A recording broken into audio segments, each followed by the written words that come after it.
Gloire à Dieu. Alléluia. Toutes mes salutations en Jésus-Christ à vous tous, auditeurs de PMV. Petit message de vie.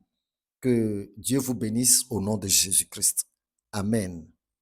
La marche dans l'intégrité, ou bien la marche dans la droiture, ou la marche dans la justice.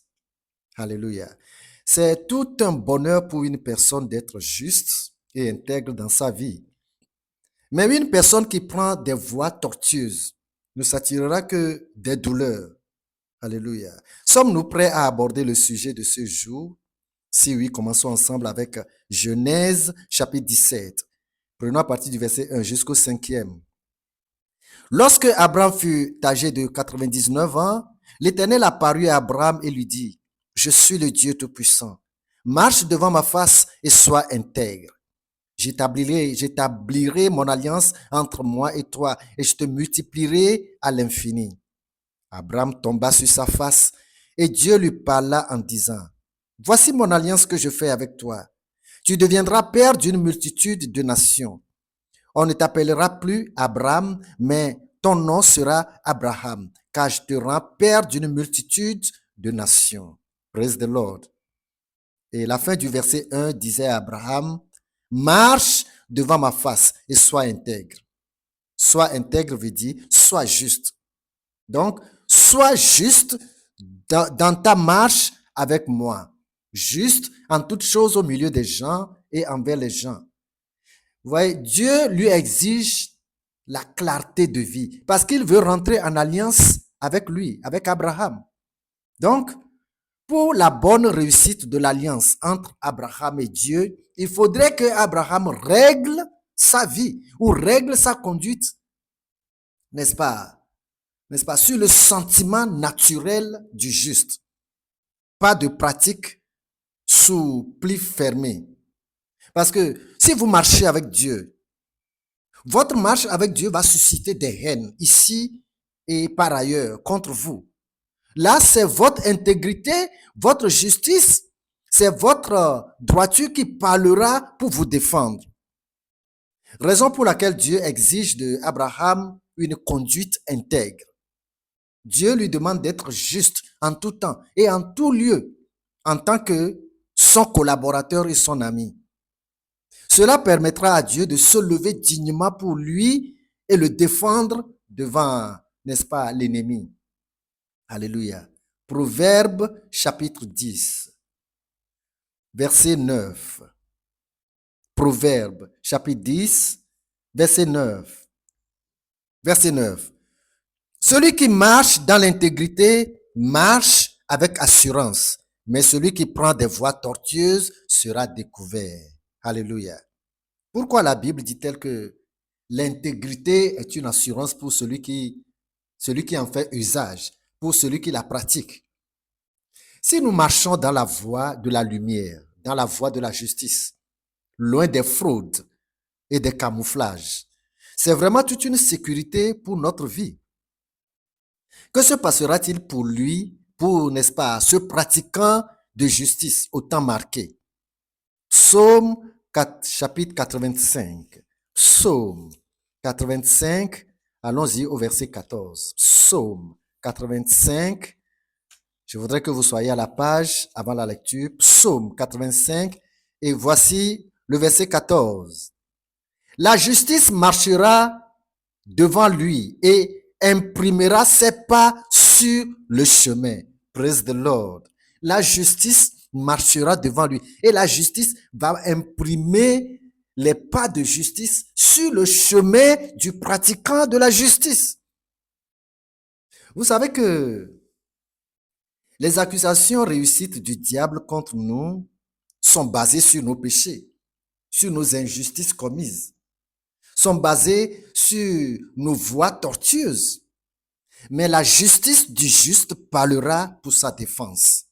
Daniel chapitre 6, versets 3, 4 et 5. Daniel chapitre 6, verset, allons-y au niveau du verset 3, dans le livre de Daniel chapitre 6, verset 3. Daniel surpassait les chefs et les satrapes parce qu'il y avait en lui un esprit supérieur. Praise the Lord. D'où vient-il que Daniel ait un esprit supérieur? C'est de sa vie de justice. C'est de sa vie à sens unique. Pas de pot de vin, pas de duplicité, pas de complicité, pas de malhonnêteté. Voyez-vous? Verset 4. Alors, les chefs et les satrapes cherchaient une occasion d'accuser Daniel en ce qui concerne les affaires du royaume. Mais ils ne purent trouver aucune. Ils ne purent trouver aucune occasion, ni aucune chose à reprendre parce qu'il était fidèle et qu'on n'apercevait chez lui ni faute, ni rien de mauvais. Verset 5. Et ces hommes dirent, nous ne trouverons aucune occasion contre ce Daniel, à moins que nous en trouvions une dans la loi de son Dieu. Alléluia. Daniel était un croyant intègre. Son intégrité ou bien sa vie de justice est connue même du roi et de tous les autres chefs et satrapes de tout le royaume. Son salut est accroché à son intégrité.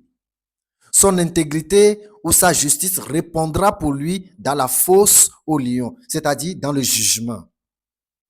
Que s'est-il passé lorsque le roi était allé à la fosse au lion où était Daniel? Versets 20, 21 et 22 de toujours Daniel chapitre 6, verset 20. En s'approchant de la fosse, il appela Daniel d'une voix triste.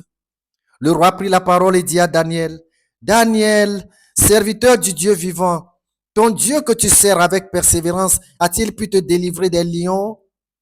Daniel dit au roi, Roi, vis éternellement. Mon Dieu a envoyé son âge et fermé la gueule des lions qui ne m'ont fait aucun mal. Parce que j'ai été trouvé innocent devant lui et devant toi non plus. Ô roi, je n'ai rien fait de mauvais. Praise the Lord. Alléluia. Comprenez-vous maintenant pourquoi l'Éternel ordonnait-il à Abraham de marcher devant sa face et d'être intègre? C'est en réalité pour des jours semblables à celui de Daniel.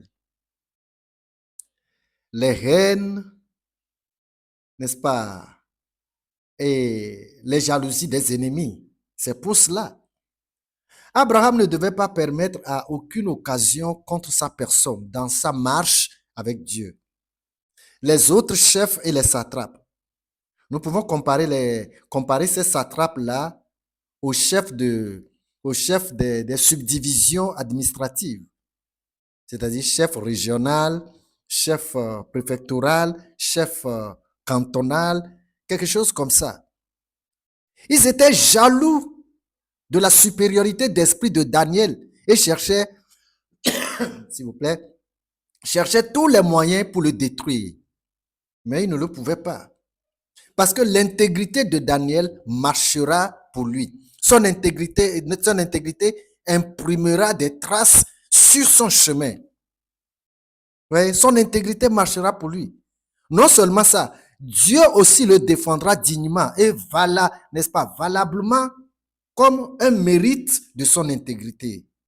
Praise the Lord. Jérémie chapitre 15. Et je lis ici le verset 20. Jérémie chapitre 15, verset 20. Je te rendrai pour ce peuple comme une forte muraille d'airain. Ils te feront la guerre, mais ils ne te vaincront pas. Car je serai avec toi pour te sauver et te délivrer, dit l'Éternel. Alléluia. Le temps ne suffirait pas pour mentionner les cas de Job, de Shadrach, de Meshach et d'Abednego. Pour mentionner le cas du prophète Samuel et du rapport de fin de carrière et de sa vie qu'il avait fait. Mais je préfère qu'on le lise, ce compte rendu. 1 Samuel, chapitre 12. Les versets 1, 2, 3 et 4. 1 Samuel, chapitre 12, à partir du verset 1. Samuel dit à tout Israël, voici, j'ai écouté votre voix dans tout ce que vous m'avez dit, et j'ai établi un roi sur vous. Et maintenant, voici le roi qui marchera devant vous. Je reprends le verset 2. Et maintenant, voici le roi qui marchera devant vous. Pour moi, je suis vieux, j'ai blanchi et mes fils sont avec vous. J'ai marché à votre tête depuis ma jeunesse jusqu'à ce jour. Me voici, rendez témoignage contre moi en présence de l'Éternel et en présence de son nom. De qui ai-je pris le bœuf et de qui ai-je pris l'âne? Qui ai-je opprimé et qui ai-je traité durement? De qui ai-je reçu un présent pour fermer les yeux sur lui? Je vous le rendrai. Verset 4. Ils répondirent, tu ne nous as point opprimés et tu ne nous as point traités durement et tu n'as rien reçu de la main de personne. Gloire à Dieu. C'est formidable. C'est merveilleux. C'est pour cette raison de sentiment d'intégrité et de justice que l'Éternel avait aimé beaucoup Samuel. Il était prophète et à la fois roi sur Israël depuis sa jeunesse.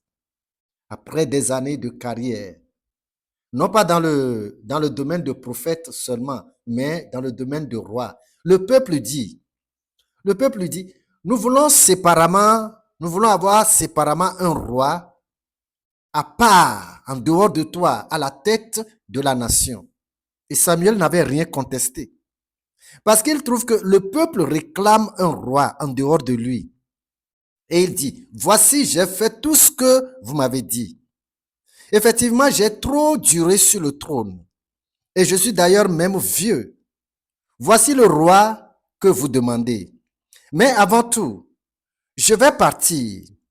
Ai-je triché le peuple? Vous ai-je maltraité? Ai-je détourné quelque chose appartenant communément à la nation? Et le peuple lui répondit, absolument pas. Samuel leur dit, c'est devant l'Éternel et devant le nouveau roi que vous l'avez dit. Mes enfants sont au milieu de vous. Amen. Amen. Son intégrité, n'est-ce pas, fait la sécurité de ses enfants dans le pays. Il y a un adage hébreuphone qui dit un malfaiteur ou un méchant ne partira pas dans la tombe avec ses enfants.